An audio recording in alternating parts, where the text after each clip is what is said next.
திருப்பூர் மாவட்டத்தில் புலம்பெயர் தொழிலாளர்களின் தரவுகளை ஆவணப்படுத்தவும் அவர்களுக்காக சிறப்பு உதவி மையம் அமைக்க வேண்டும் என பொதுமக்கள் வலியுறுத்துகின்றனர். திருப்பூருக்கு பல்வேறு வட மாநிலங்களில் இருந்து வேலை தேடி வரும் புலம்பெயர் தொழிலாளர்களை இடத்தரகர்களே ஏமாற்றி பணம் பறிப்பில் ஈடுபடுவதாக குற்றம் சாட்டுகின்றனர்.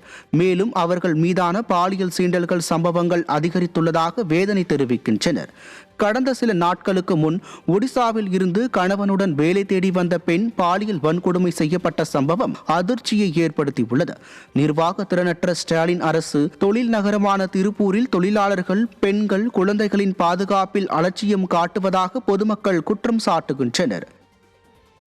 ரயில்வே ஸ்டேஷன், பஸ் ஸ்டாண்டு, முக்கியமாக மாவட்ட ஆட்சியர் அலுவலகம் போன்ற இடங்களிலே அவர்கள் எளிதாக சென்று மருத்துவ உதவியை பற்றியோ, கல்வியை பற்றியோ, அல்லது ஒரு புகார் கொடுக்க வேண்டுமோ, அல்லது அவர்கள் ஊர் செல்ல வேண்டும் என்ற விஷயங்களை எளிதாக சொல்லுகின்ற அளவுக்கு அல்லது எடுத்து சொல்லி அவர்கள் உதவிகளை பெறுகின்ற அளவுக்கு உதவி மையங்களை தமிழக அரசு உடனடியாக செய்து கொடுக்க வேண்டும்.